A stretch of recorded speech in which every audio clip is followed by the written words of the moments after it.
Bienvenidos a Expertos de Sillón. Este es un podcast donde cada episodio nos estamos con un invitado o invitada y les preguntamos sobre sus placeres culposos, teorías totalizantes, aquellas obsesiones que les consumen la vida. Yo soy Alejandro Cardona. Y yo soy Sebastián Rojas y hoy estamos aquí con Cristian Alarcón. Cristian, bienvenido a Expertos de Sillón. Muchísimas gracias. Bueno, pues estamos felices de tenerte acá y para todas las personas que nos están escuchando en este momento, Cristian es fundador y director de la revista Anfibia, escritor, es el autor de varios libros, entre ellos Cuando muera quiero que me toquen cumbia, Un mar de castillos peronistas, Si me querés, quereme tranza, y más recientemente una novela que se llama El tercer paraíso, que acaba de ganar el premio Alfaguara. Además de todo eso, es director del Cronos Lab, que es un laboratorio que experimenta con las fronteras del periodismo. Pero hoy no vamos a hablar de nada de eso. Vamos a hablar de cómo se cultiva una práctica espiritual a espaldas de casi toda la gente que lo conoce a uno.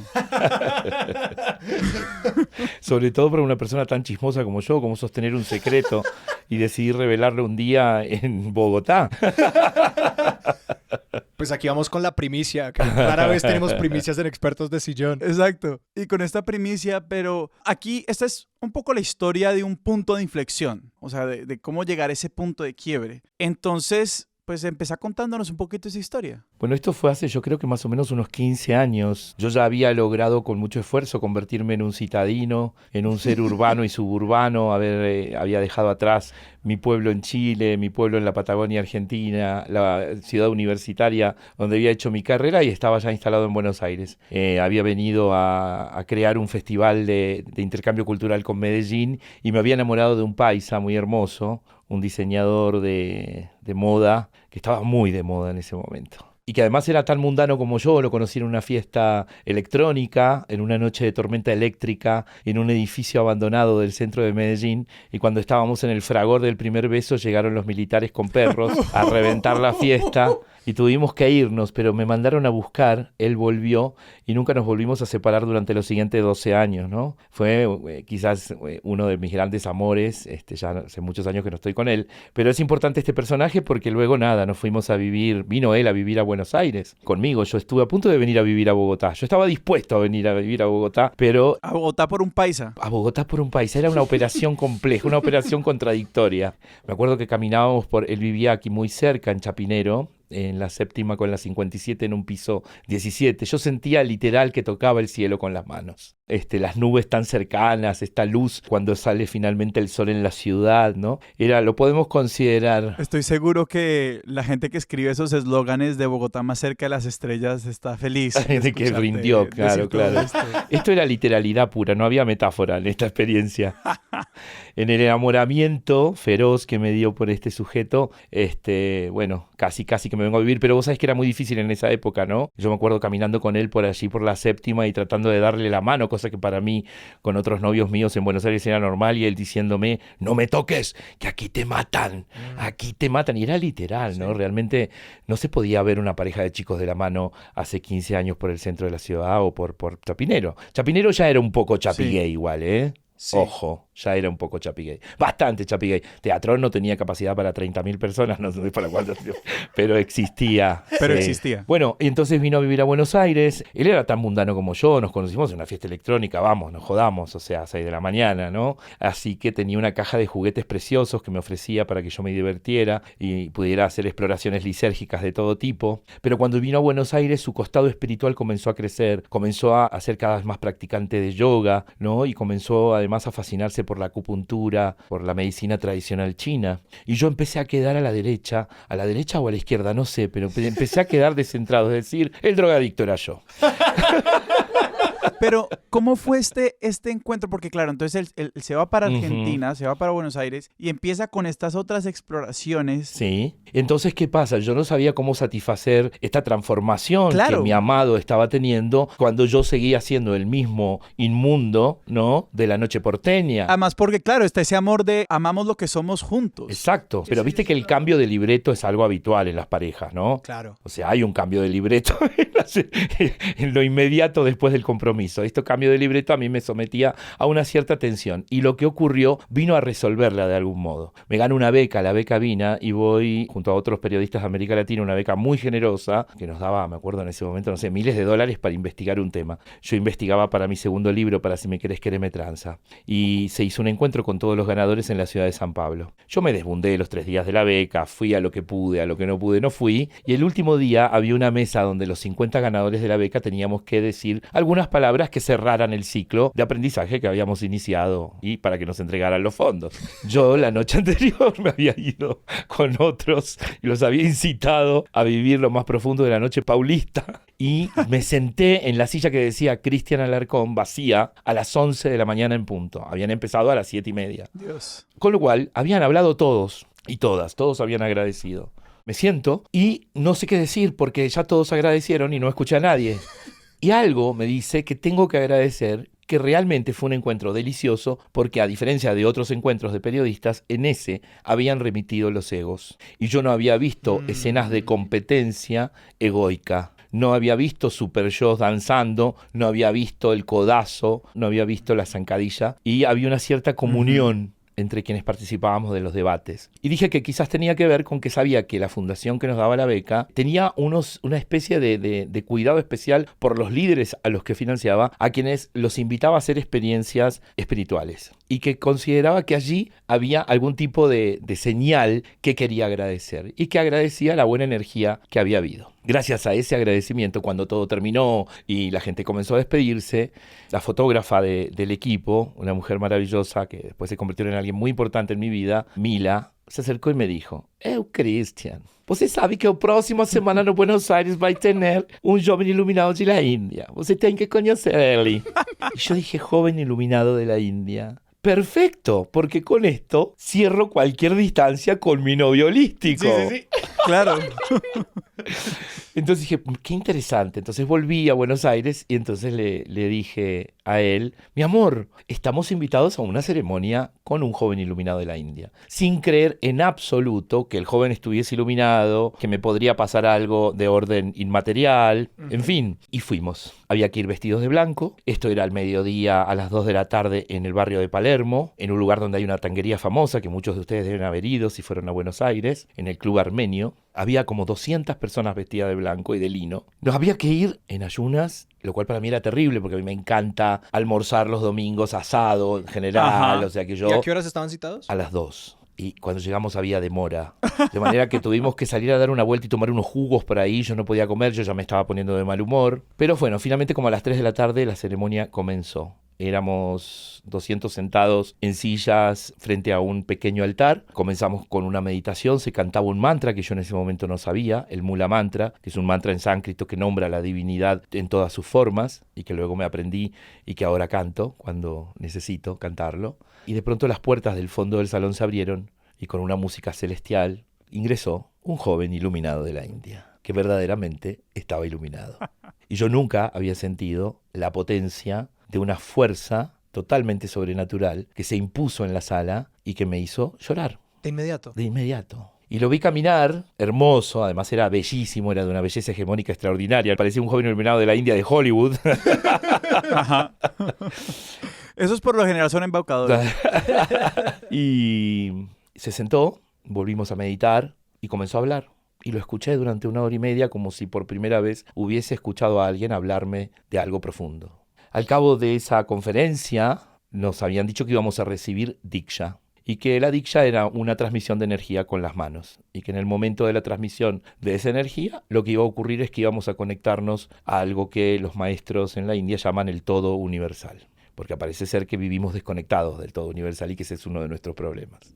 Y me dispuse a la experiencia. Se cierran los ojos allí sentados y comienzan a pasar los Diksha Givers, o sea, personas entrenadas para poder hacer esta transmisión de energía. ¿Y esto cómo se ve? O sea, ¿esto es alguien que pasa y te toca de alguna manera? ¿Te deja en fila como si uno estuviera haciendo la comunión en una Eucaristía? En general estás sentado, según las ceremonias, hay ceremonias donde puedes estar sentado en el piso en cuclillas, también puede ser que estés acostado, pero en este caso estábamos todos sentados en sillas, éramos demasiados, y había muchos que estaban iniciados en Tar Diksha, en la transmisión de la energía, pero yo recibí tanto de Geraldinho como de Mila, que son las personas que luego se convirtieron en mis guías espirituales. Fue extraordinariamente fuerte. Dos cosas me advirtieron que podían pasar y las dos me pasaron. Que podía darte una risa imposible de parar o que te podías poner a llorar. Y yo alterné la risa y el llanto como en una especie de guión desatado, ¿no? Y tuve una visión. O sea, lo que me hizo creer, lo que me reconcilió con la idea de la fe que de niño había tenido cuando era un niño salesiano, en la Patagonia, cuando iba a hacer la primera comunión. Antes de todo mi proceso de ideologización, de crítica feroz a la Iglesia católica, de construcción de una visión agnóstica y de alejamiento de cualquier posibilidad de fe que no fuera el materialismo histórico y el peronismo, por supuesto, fue el hecho de que tuve una visión y vi en un proceso psicoanalítico que yo había comenzado hace muchísimos años. Ustedes saben que en Buenos Aires tenemos la enfermedad del psicoanálisis y no podemos sustraernos de ella. Hay más terapeutas que personas. Sí, así es. Pero si no haces terapia estás en el horno, ¿no? Porque corres con desventaja, así que todos hacemos terapia. Entonces, y yo la hago post-lacaniana. No lacaniana, post-lacaniana. ¿Eso qué significa? Eso ya fue... Eso significa que son críticos de Miller, son posteriores a Jacques Miller, posteriores a Lacan, a Miller su yerno. Estamos hablando de Guy Legoffé y Jean Alouche. En un contexto donde todo el mundo tiene terapeuta, todo el mundo conoce el psicoanálisis y la gente habla... Donde hay una racionalidad occidental imperante que justamente se dirime en la persistencia en el diván. Digo, vos estás en un proceso de autoconocimiento permanente en relación a otro sujeto o sujeta, digamos, un psicoanalista o una psicoanalista que a lo largo de tu vida te acompaña. En algunos casos vas cambiando y en otros casos sostenemos ese vínculo. Yo hace 22 años que me analizo con la misma psicoanalista. Claro, y es firmemente racional, firmemente como absolutamente científico. Sí, porque digamos está basada en la teoría lacaniana. Esto se estudia en la universidad. Hay un aparato, digamos, de conocimiento montado en torno a esto. Sí. Y también de poder, como todo poder médico, el poder también se construye en el mundo del psicoanálisis. Es sumamente pequeño burgués, es algo a lo que accede, digamos, alguien que puede pagarlo, y es una práctica que además te pone en contacto con otros y en un diálogo. O sea, para que te des una idea de la omnipresencia del psicoanálisis en la Argentina, yo he trabajado para mis libros mucho en los sectores populares, y el psicoanálisis permea los sectores populares. Los pibes, cuando alguien está queriendo convencer a otro, el otro le dice no me psicologíes. O usan palabras como paranoia, neurosis, en fin, digamos. O sea, el lenguaje psicoanalítico es popular. Estamos hablando de un país muy especial, ¿no? Pero bueno, en este contexto, este señor, este joven, yo ya, era un señor de 30 y tantos, estaba muy psicoanalizado y de pronto, en ese psicoanálisis donde se recuperan imágenes de tus traumas infantiles, de tus experiencias negadas, donde el trabajo con los sueños te provee de materiales para poder conocerte y para poder llegar a las zonas que son las que realmente, digamos, están frenando de algún modo tu felicidad, digamos, o que te ponen más difícil la vida de lo que la vida es, ese fantasma que nos tira para abajo, ¿no? Que es el trabajo que uno hace en el análisis, sacárselo de encima. Nunca había recuperado esta imagen que recuperé gracias a la Diksha, habiendo trabajado el problema del destierro y del exilio, que había sido para mí dolorosísimo, porque nosotros dejamos, teniendo yo 4 años y medio, Chile en medio del golpe militar y nos afincamos en la Patagonia argentina, es decir, dejamos una Patagonia verde, lacustre, con lagos, cascadas, ríos, montañas y volcanes, para ir a un lugar árido, agreste, muy frío en invierno, muy caliente en verano, en donde no había tíos, no había abuelos, no había cariño, y que me obligó a llevar una vida muy particular, ¿no? Y que tiene que ver también con una novela que acabo de publicar y donde hay algo de eso que se cuela y que está presente en la historia. Y la imagen que llegó, que nunca había podido recordar, es la imagen del momento en que nosotros dejamos la unión y mi familia, con mis abuelos, Aura e Isaías, y todos los 10 tíos Casanova, y todos los vecinos y las vecinas, se juntan en la puerta de la casa y nos despiden. Yo estoy sentado en las piernas de mi madre, mi hermanito está con mi padre, y yo veo a mi abuela retorcer con sus manos de campesina su delantal floreado, y levantar la mano y saludarnos. Y se los cuento y vuelvo a experimentar el inmenso dolor de la partida de la tierra, ¿no? Claro. Una una revelación que me puso en el camino de una búsqueda completamente distinta, que me hizo consciente de la necesidad de volver a trabajar con aquello que había olvidado, la posibilidad de volver a mi tierra, porque yo había clausurado a los 20 años, porque soy muy pragmático, así como soy de espiritual, había clausurado completamente la posibilidad de volver, porque Chile era un lugar tremendamente hostil. La dictadura llegó hasta el 89, Sí. y cuando yo intenté volver, estaba de novio con una hermosa mujer en ese momento, y la convencía de irse conmigo a Chile cuando teníamos 20 años, a abandonar la universidad. Y cuando estuve en Chile me di cuenta que era imposible vivir en ese Chile.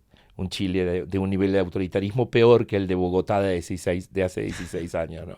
En donde ser diferente y apreciar y activar la diferencia hubiera sido horrible, lo hubiera pasado muy mal. Entonces yo había tomado esa decisión. Y esta imagen se sucedió con una cosa muy de Disney World, y es que vi a mis abuelos convertidos como en luciérnagas. ¿Cómo explicarte? Eran como Peter Pan y Wendy. Ajá. Y volaban, mis abuelos paternos y mis abuelos maternos, volaban riéndose sobre la cordillera, cruzando de un lugar a otro. Y yo supe que yo no estaba condenado a quedarme en Buenos Aires ni a quedarme en Chile. Y yo podía cruzar cuantas veces yo quisiera la frontera, porque no era de ningún lugar. De modo que el inicio para mí de la espiritualidad fue el inicio de un camino de autoconocimiento, y siempre a partir de ahí hasta ahora, porque he pasado por muchas etapas, ha tenido que ver con eso. Y eso que nos estás contando a mí me lleva mucho a pensar en como la idea de los arraigos. Nos contaste un poco de esta idea de resistir, por ejemplo, tu formación salesiana cuando eras chico, después de tener una conciencia crítica, no te describiste como citadino, y esta cantidad de cosas contrastan mucho con la idea de ser de un lugar y estar sujeto a las tradiciones y las normas de ese lugar. Ajá. Pero al mismo Sí. tiempo, la historia que nos estás contando es una historia donde tu viaje espiritual parte por, de nuevo, lo que tuviste, esta idea de volver, y de igual darse cuenta que ese volver es un tránsito, pues porque ese lugar es un poco indeterminado. Pero quisiera escucharte hablar un poco de cómo entendés vos el arraigo cuando al mismo tiempo te reconoces como una persona que no es de ningún lugar, y cómo la espiritualidad te ha ayudado en eso. Yo creo que es el proceso de, primero, desatarnos del sufrimiento, ¿no? Es decir, hay distintos procedimientos psíquicos y diría también que espirituales para no sufrir. El más común quizás sea el de la negación. Que es la misma posibilidad que cerraste cuando dijiste yo no volveré. Exacto. Entonces no existe. Lo que no existe no me daña. Ujú. Lo que no existe no me interpela, no me cuestiona, ¿no? En la espiritualidad hay un camino absolutamente individual, privado, íntimo, de búsqueda incesante, que además es muy laberíntico, porque uno, por supuesto, que es básicamente un ser confundido. O sea, nosotros no vivimos en la claridad, vivimos en la confusión. Creemos a veces, porque somos soberbios, que somos personas esclarecidas, pero nosotros mismos damos vuelta a una puerta, cruzamos a otra habitación y estamos siendo otros. No somos siempre la misma persona, dependemos de los demás, dependemos del contexto, dependemos de nuestra clase social, de nuestro color de piel, del lugar que habitamos, de nuestra trayectoria habitual y también de nuestra trayectoria lectora, de lo que hemos leído, de lo que nos emociona. Entonces, en ese mar de confusiones que somos, el camino espiritual es un camino muy laberíntico que pasa y se conjuga con las circunstancias de la vida misma. No hay en la religiosidad institucional un vademecum que te dice qué es lo que está bien y lo que está mal. No existe la idea del pecado, no existe la idea, ¿no?, del infierno o del paraíso, del purgatorio. No hay mandamientos. En la holística, que hoy, digamos, se expande, yo creo que por todo el mundo, en miles y miles y miles de posibilidades, que van desde la meditación hasta la ayahuasca, pasando por la diksha y cientos de otras experiencias y ceremonias, cada vez más chamánicas y cada vez más vinculadas a la relación con la tierra, ¿no? Felizmente hay una especie de emergencia de lo ancestral que yo creo que es importante en nuestra cultura, y que las izquierdas y las clases intelectuales y las academias y las institucionalidades de la cultura han negado y han despreciado y han mirado con desdén, y aún algunos miran desde la subestimación. Hay algo allí que para mí es trascendental, no solo por la trascendencia que tiene en la subjetividad del que se inicia en la búsqueda espiritual, sino porque también produce para mí cambios de otro orden, ¿no? Cambios más colectivos, mucho más imperceptibles. En mi experiencia, lo que comencé, creo que ahora me doy cuenta, a buscar hace 15 años con este camino, tiene que ver con la idea del desapego. Ujú. Tiene que ver con la idea de ya no estar al alcance del trauma infantil, de algo que podría conseguirse también con el psicoanálisis, ¿no? Porque esa es la sanación. La sanación es poder visitar el horror del que fuimos parte, el horror que nos infligieron, Ujú. el horror que infligimos, porque también somos sujetos que dañan. Los sujetos dañados también somos sujetos que dañan. Sí. Esto lamentablemente es así. Vivir con esto es difícil, pero yo creo que el camino es ese, ¿no? El de buscar una especie, no sé si la palabra exacta es desapego, pero un modo de estar que nos aleje del habitar todo el tiempo el conflicto. Sí, y te quiero preguntar,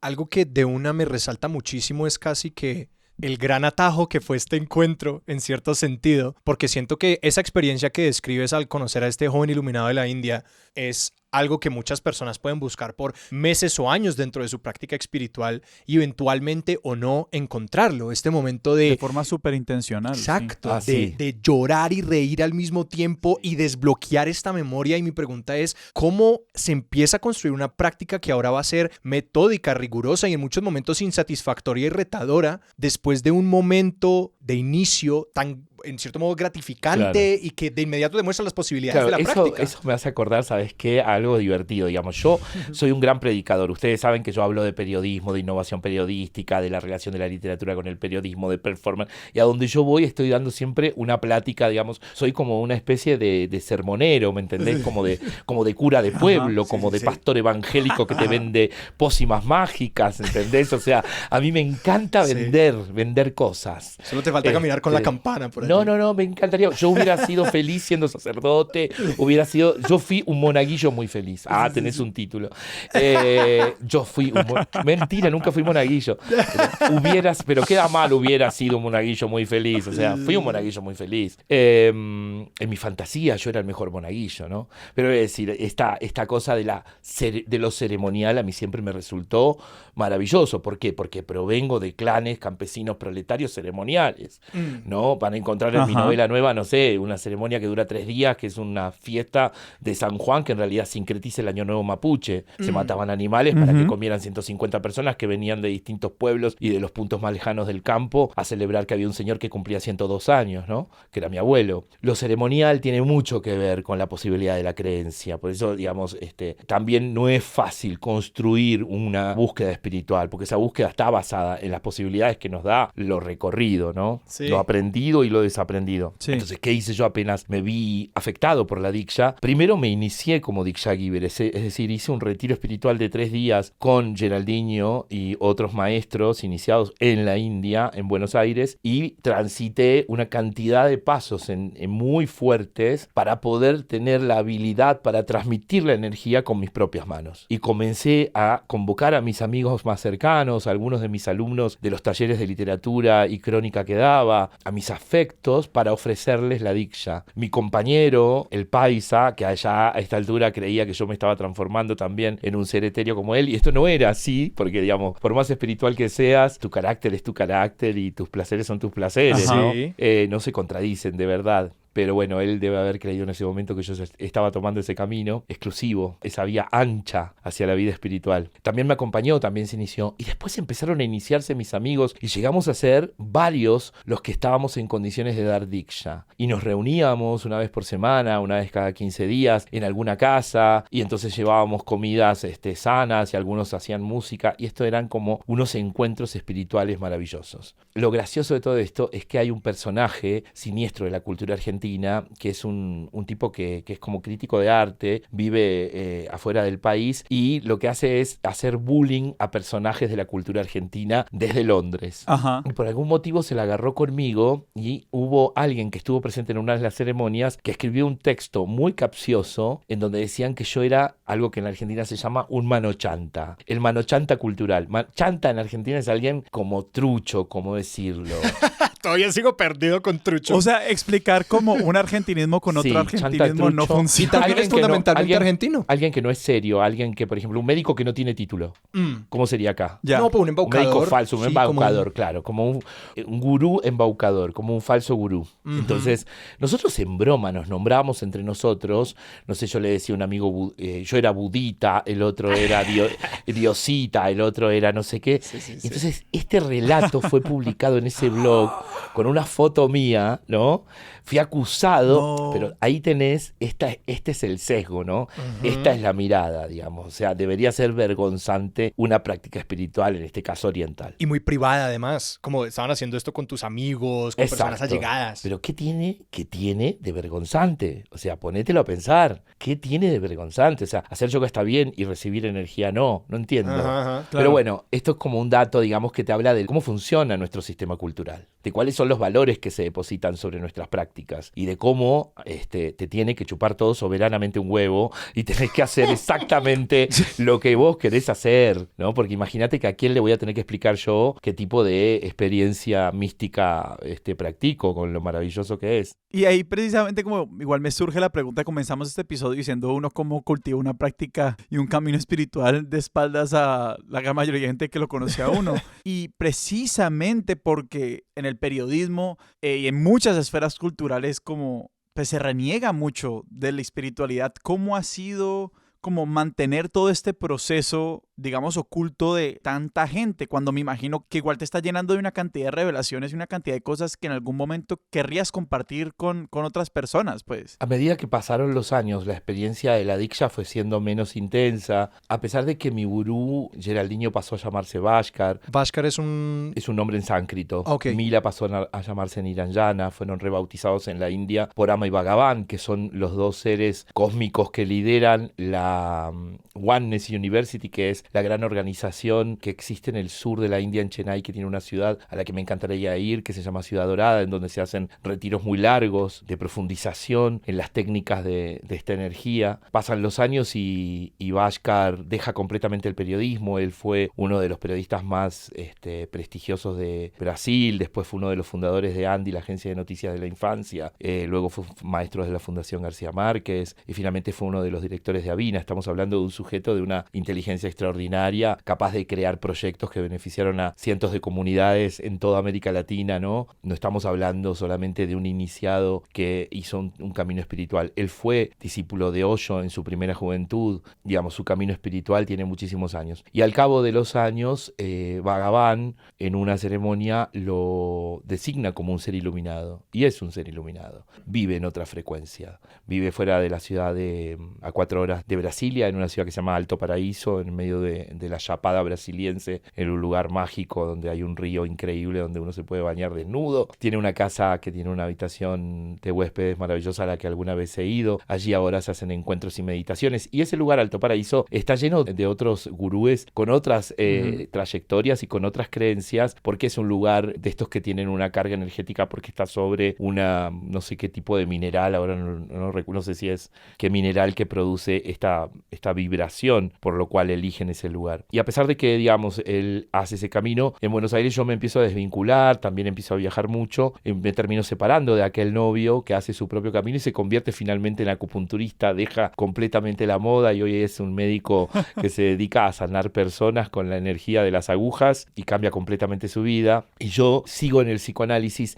Y una cosa que no quiero dejar de decir es cómo yo tenía el prejuicio también, cómo construimos los prejuicios, cómo nosotros, incluso aquellos que tenemos algún tipo de libertad extraordinaria porque hemos hecho una vida desde niños como sujetos diferentes y nos hemos plantado ante el mundo con nuestras identidades distintas, también encarnamos los prejuicios. Yo tenía pudor de contarle a mi psicoanalista mi experiencia espiritual. Sí. Y cuando le conté, claro, la mujer que es brillante se puso feliz. ¿Por qué? Porque es material del inconsciente el que la experiencia espiritual trae al diván del analista. Material al que no llegas ni con los sueños ni con la regresión que produce el psicoanálisis. Es de un nivel de profundidad mucho mayor y es además más eficiente, es más rápido, más veloz. el contenido de lo que obtenés en la experiencia espiritual te provee de una información extraordinaria que el propio psicoanálisis no podría ofrecer. Entonces mi análisis también comenzó a tener un alimento distinto.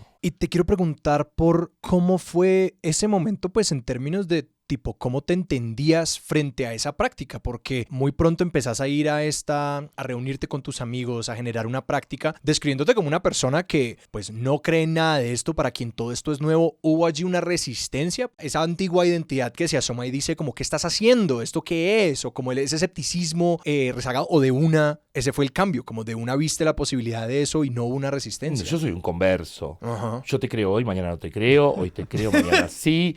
Yo soy un converso, como en el amor, o sea, yo no dudé nunca más sobre la existencia de la potencia enorme de esta energía que se me ofrecía. De modo que yo nunca me lo volví a cuestionar. Yo nunca di un paso atrás en este camino que fue de comprometerme con un camino de autoconocimiento que no fuera solamente el occidental. Lo que sí me costó llegar fue como a otros modos, ¿no? A otros modos de la búsqueda. Me pasó algo, y yo creo que la Diksha fue realmente la experiencia de la Diksha, la experiencia de la energía universal, de ese contacto con el todo universal, los que obturaron en dos sentidos mi vida, ¿no? Por un lado, me llevaron cada vez más a lo creativo, es decir, me dediqué menos a un periodismo fútil, a un periodismo de impacto solamente, y fui fundando y creando espacios de creatividad y de co-creación con otros. Por otro, me volví padre y adopté un niño. Y tuve que aprender a cuidar. No sé si sin Diksha yo hubiera estado en condiciones de frenar la vorágine de mi vida para darle a un niño el amor, el tiempo, el cuidado que necesita, ¿no? Solo, porque lo hice solo. Mi expareja no quiso adoptarlo, a pesar de que el proceso había comenzado con él. Habíamos pasado varios años co-criándolo y luego tuve que enfrentar la responsabilidad sin el otro. Y lo pude hacer. Cristian, y en ese sentido, la Diksha y lo que vino después, ¿cómo crees que alimentó también tu idea de la crianza, ¿no? Y en los dos sentidos, ¿no? La crianza, obviamente, de este chico que adoptaste, pero también un poco, pues, el desarrollo y la consolidación o lo que sea de estos espacios de creación. Pues que es, no quiero decir, pero la gente igual diría como que, ay, no, este taller, este laboratorio es mi hijo, ¿no? Pero me parece como que la idea de la crianza en las dos bandas, obviamente una pues involucrando a una persona con una subjetividad pues que es mucho más complejo. Pero sí, eso, ¿cómo irradia tu viaje espiritual tu idea de la crianza también? Yo creo que en la paternidad, bueno, idealmente sana, ¿no? Hace un proceso, digamos, de sanación del narcisismo. Es decir, no se basta a sí mismo. Y no basta con la mirada del otro, no basta con la aprobación, no basta con el reconocimiento, no basta con los premios, ni con la fama, ni con el dinero. Es la complejidad del sujeto que te demanda valores, te demanda algo intangible, ¿no? Que es el cómo estar al lado del otro. En ese estar tiene que haber algún tipo de tranquilidad para que el otro pueda sentirse cuidado y seguro. Entonces, bueno, uno se exige de otro modo. Y aunque vivamos, como decíamos, confundidos en esa confusión y trata de encontrar las playas, las sombras, ¿no? Los lugares más confortables para estar uno mismo, para que esté el niño o la niña. Esto también pasa con los afectos, pasa con los padres. Primero porque hay un proceso de sanación que en principio va directamente a la relación con padre y madre. En ese retiro que uno hace para comenzar el proceso de la Diksha hay un paso que es perdonar al padre y perdonar a la madre. Uno escucha cómo la gente se desgañita, cómo grita, cómo hay gente que da alaridos, hay gente que rebota sobre el piso, que tiene convulsiones. Es muy duro perdonar a nuestros padres. Si eso es posible, yo no estoy tan seguro de si eso es posible, pero sí es posible vaciar el cuenco del agua putrefacta, no vivir con lo podrido adentro y cambiar el aire y el agua, porque serán siempre nuestros padres y, en definitiva, es imposible no quererlos, sean como sean. Y lo más sano es poder querer. Sí. Entonces ese proceso que es con padres y madres después continúa con hermanos, a veces se complica. Y finalmente también es un proceso que afecta a las relaciones con los amigos. Hay amistades que se apagan, hay amistades que se diluyen, hay momentos de escapismo, hay amistades que retroceden. Y hay otras que van quedando, y entonces tu universo afectivo, el mío particularmente, es el de personas que respetan. Yo estoy hablando aquí con ustedes sabiendo que me van a escuchar muchas personas que no me conocen. Algunos de mis lectores lectores o lectoras sin ningún tipo de pudor, porque no tengo ningún pudor ante ninguna persona que verdaderamente me importe, porque todas las personas que me importan realmente saben perfectamente cómo transito este camino, muchos de ellos lo comparten conmigo, en algunos casos han experimentado las mismas ceremonias, en otros están por hacerlo, pero hay una inquietud generalizada de las personas sensibles, sobre todo de los artistas, de los que están en un camino creativo, a quienes no nos basta ni con la lectura, ni con la formación, ni con las universidades, ni con los tragos que nos tomamos los fines de semana. Y entonces esta influencia de lo espiritual empieza a habitarte de un modo imperceptible, porque lo hago consciente ahora que lo estoy diciendo, pero en ningún momento de mi cotidiano yo ando pensando, soy espiritual, ahora me juntaré con mis amigos espirituales, ¿me entendés? O sea, ¿fluye o no fluye? Es así. Yo todavía tengo una curiosidad enorme por cómo es la práctica de la Diksha en términos de, nos has contado un poco lo que pasa en estos retiros y estos encuentros, pero cómo es la práctica diaria, cómo es la práctica de tipo de tu día a día, cómo uno convierte esa idea de la práctica en algo intencional. Voy a hacer, voy a estar. En este momento vamos a pasar ya a la parte programática de esta discursividad religiosa. Mira, no. Aquellos que estén escuchando y quieran indagar pueden comenzar por meditar por las mañanas. Es muy recomendable. Yo no lo puedo hacer todos los días porque mi intensidad a veces me lo impide, pero trato de hacerlo y cuando lo hago, de verdad que tengo un mejor día. Son 15 minutos, vayan a Spotify, busquen O Sol son las meditaciones de Bhaskar, que te guía en portugués, en un portuñol delicioso, ¿sí? Con un tema cada día. En este momento lo último que estuve haciendo fueron 3 sesiones que eran sobre la limpieza. Pero puede haber cada semana una sorpresa de un tópico diferente. Van como 400, no sé, hay muchísimas meditaciones. Pero si querés empezar con la que está ocurriendo, cada mañana, desde Alto Paraíso, Bhaskar sube una meditación. Y tú te sientas, primero que hay música para bailar, porque antes de meditar está bueno bailar. Entonces hay música para bailar, te levantás, te vas a la ducha, te pegás unos pasos, ¿no? De músicas increíbles de todo el mundo, seleccionadas por Nirayana, su compañera, y luego ya estás listo para, antes de desayunar, sentarte en una silla, poner las manos sobre el regazo de tus piernas, cerrar los ojos, disponer tu columna derecha y escuchar a Bhaskar y dejarte guiar durante 10-15 minutos. Ese es un modo de comenzar. La Diksha hay que encontrar quien te la dé, seguramente en cada ciudad de América Latina hay un grupo de Diksha Givers que se deben estar juntando. Oneness University es un modo de encontrarlos y hacen estas reuniones a las que yo ya no voy. A veces, cuando lo necesito, yo mismo me puedo dar la Diksha solo, o puedo dársela a un amigo o amiga si veo que necesita algún tipo de sosiego, ¿no? De tranquilidad, de conexión. Viste que hay días que estás desconectado, semanas que estás desconectado. Vos decís, no pego una, viejo, ¿no? Que vos decís, estoy haciendo todo bien y sale todo mal, ¿no? Bueno, la Diksha es un atajo, ¿no? Un atajo de conexión que te sustrae de la intoxicación a la que nos somete el puto sistema también, ¿no? Porque es un modo de sustraerte de este nivel de hiperproductividad en el que vivimos, de este nivel de exigencia, de perfección, en fin, de llegar, de estar, de aparecer, etcétera, etcétera. Pero lo que quería decirte es que como la Diksha empezó de algún modo a no ser tan cotidiana, yo necesité buscar otros modos de estar en el mundo, digamos, en conexión. Y no los encontraba, porque no me va tan bien con la meditación si no es guiada. Empecé a hacer yoga con mi hijo, eso estuvo bueno. Me agarró la pandemia, me puse a escribir mi novela. Encontré en la naturaleza un nivel de espiritualidad extraordinaria. Otra vez, y ahí apareció lo ancestral. Y cuando volví de 4 meses de estar encerrado escribiendo en una cabaña en el sur de Chile, en ese paisaje que les contaba de aquella visión, finalmente ustedes se dan cuenta que al cabo de 15 años toda la experiencia mística termina en una novela que ganó el premio Alfaguara, o sea que además es rentable. Rendimientos a largo plazo, pero rentable al fin y al cabo.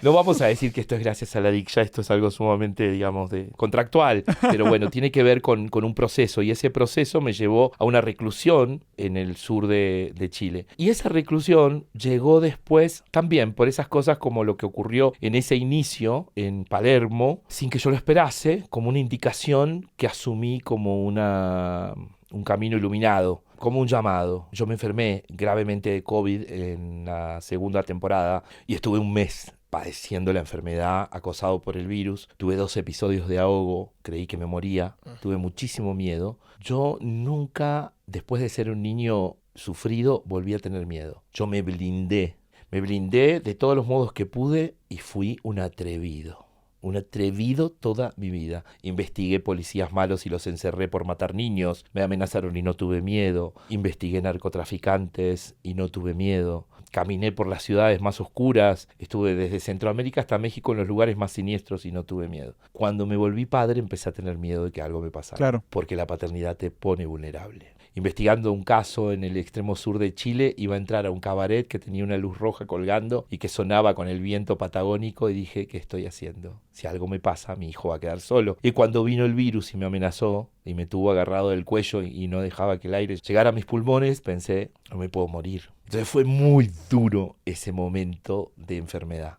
Cuando sané, que fue, mi infectóloga me permitió recluirme en el campo para sanar en la naturaleza y fue realmente eso lo que me terminó de sacar de la postración en la que estaba. No podía nada, ni leer, ni pensar, ni escuchar música, no podía hacer absolutamente nada. Terminé de curarme, estábamos en plena pandemia, el aislamiento era absoluto en Buenos Aires y una amiga DJ con la que comparto algunas experiencias chamánicas me dijo que estaba sola y no tenía con quién festejar su cumpleaños y le dije conseguí el modo de llegar al campo y venía a pasarlo conmigo, que también estoy solo. Y me dijo, tengo unos hongos psilocibes que me gustaría compartir con vos. Yo había escuchado de los hongos psilocibes, pero jamás había tenido la práctica de consumir hongos y me daba muchísimo miedo consumirlos porque pensaba que me podía volver a ahogar y que iba a volver a tener problemas en los pulmones y que me podía perjudicar y retroceder en mi recuperación. Así que me pasé 3 días poniendo hongos psilocibe, COVID, pulmones, psilocibe, muerte. Porque la ciencia se mueve así de rápido.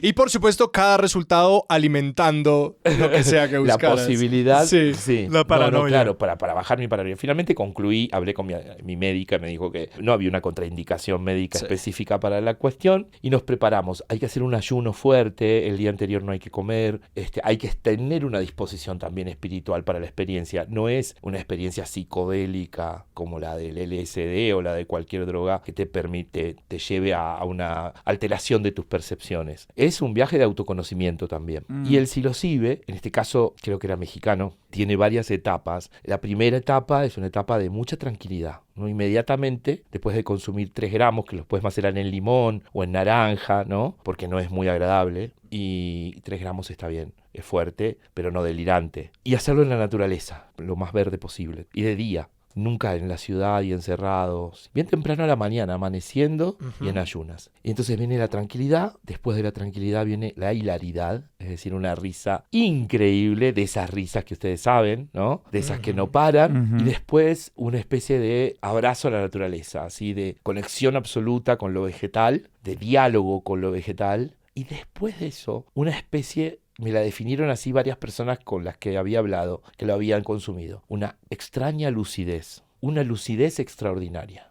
durante la cual podés hacerte una profunda pregunta que no has podido contestarte. Y mi pregunta fue, ¿cómo hago para terminar mi novela?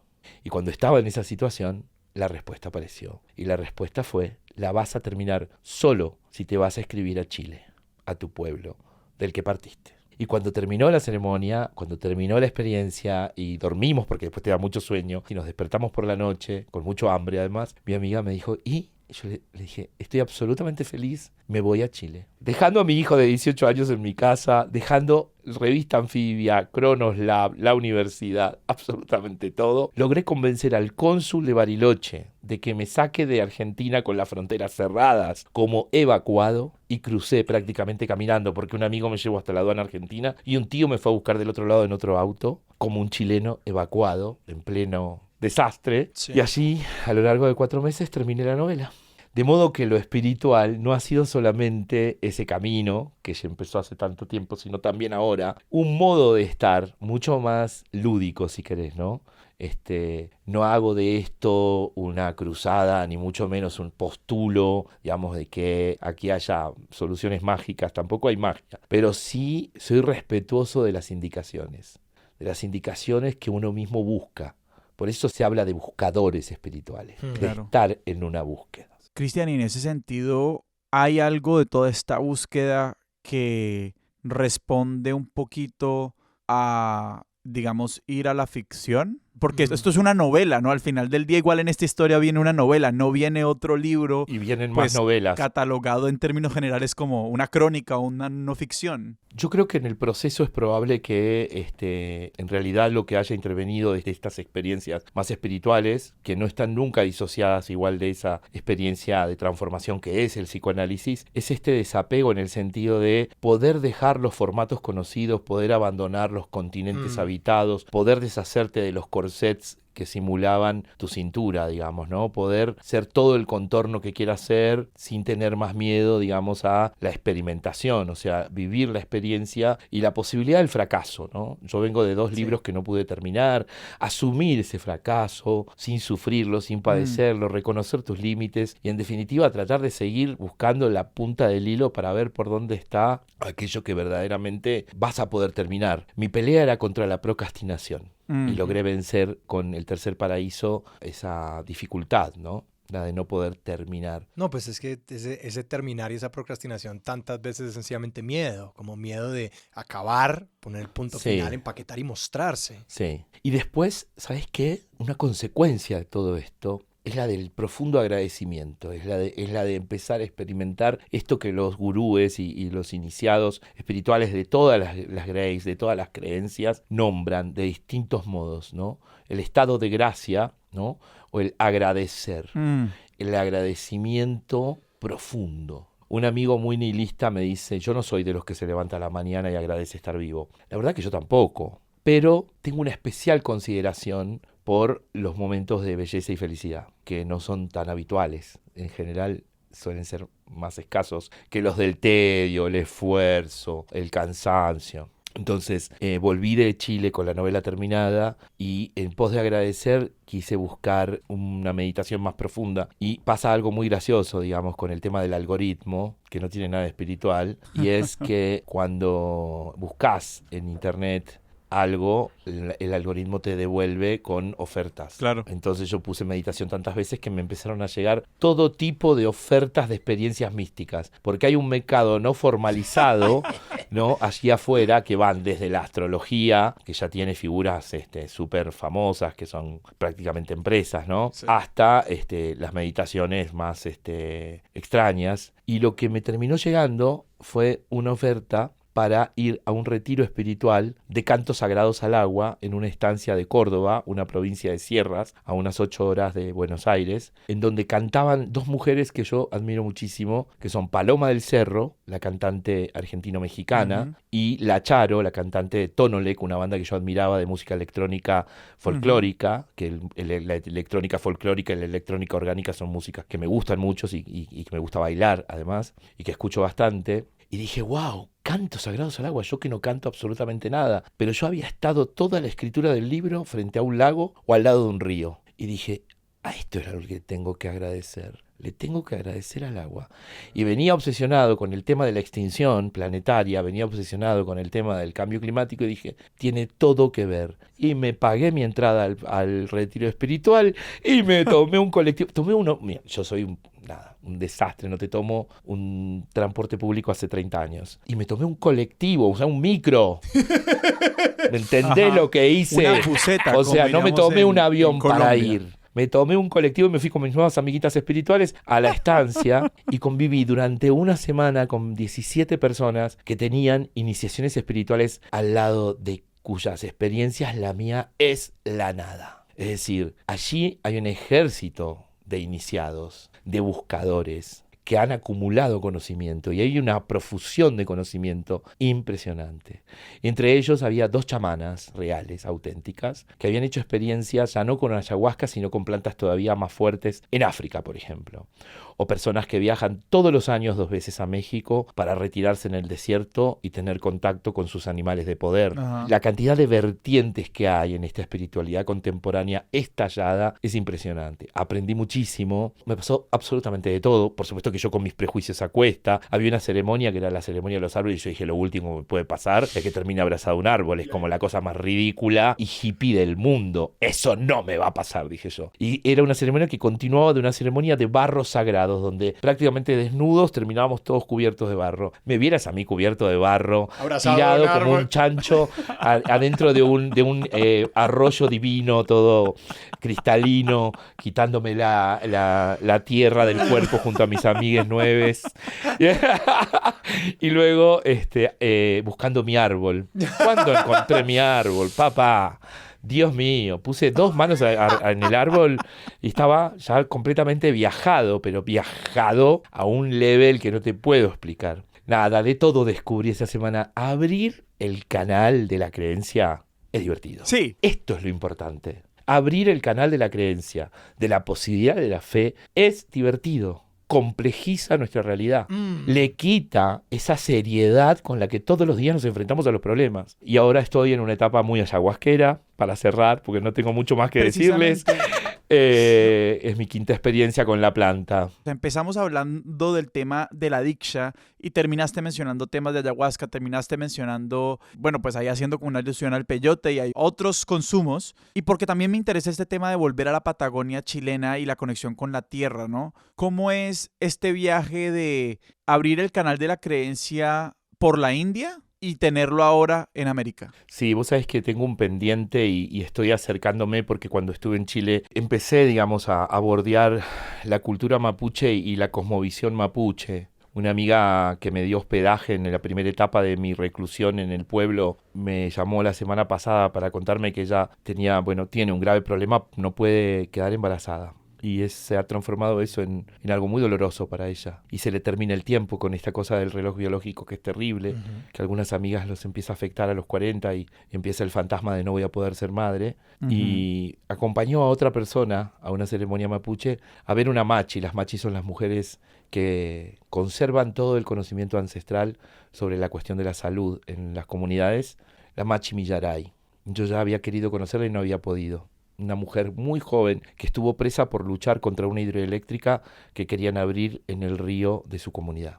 Embarazada fue presa por luchar contra esa hidroeléctrica y ganó la batalla. Entonces Millaray, que hoy es una mujer muy joven, debe tener menos de 30 años, es muy poderosa. Y Millaray le describió su padecer en clave de la cultura mapuche porque mi amiga tiene una mamá mapuche y es mapuche. Pero no parece, le decimos la alemana de Vilcún. Vilcún es un pueblo mapuche. Entonces, en broma le decimos la alemana de Vilcún. Ella no ha reconocido su identidad mapuche y se vio finalmente sentada frente a una machi que le devolvió toda la información espiritual que necesitaba para iniciar su proceso de sanación. Creo que estoy en las puertas de un conocimiento que todavía me falta tener, que la ayahuasca, que es una experiencia profundamente latinoamericana porque es una planta nuestra, son 2 plantas mezcladas, es una experiencia que me está acercando allí, que me falta mucho, que soy un ignorante absoluto, que apenas di 2 pasitos, pero que sí, ese volver del que hablamos al comienzo parece ser que no ha terminado y que hay todavía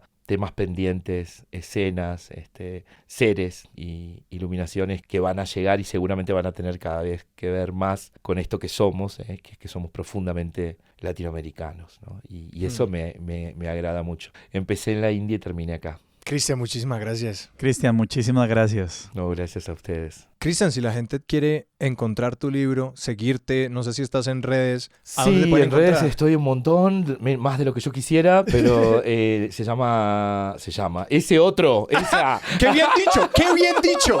¡Qué bien dicho! Sí. Así es, sí. Uno de mis líderes espirituales dijo: tengamos cuidado, hay una entidad que se llama Cristian Alarcón, ganador del premio Alfaguara. A ese lo pueden encontrar en Alarcón Casanova, Gmail, Alarcón Casanova Twitter, Cristian Alarcón en Facebook. Pueden entrar a Revista Anfibia también o a Cronoslab. Y la novela, que es el modo más cercano de que nos conozcamos, está en todas las librerías colombianas y de América Latina, de Hispanoamérica, por eso Alfaguara te hace girar y no parás y no voy a parar hasta fin de año. Se llama El Tercer Paraíso. De nuevo, Cristian, muchísimas gracias. Pues, Cristian, de nuevo, muchísimas gracias. Un placer. Sebas, a nosotros nos pueden encontrar en redes. A nosotros nos encuentran en Twitter como @expertosillón, en Instagram como @expertosdesillón. Nos pueden escribir a nuestro correo electrónico que es expertosdesillón@gmail.com, y si quieren conectarse con nosotros vayan a expertosdesillón.com.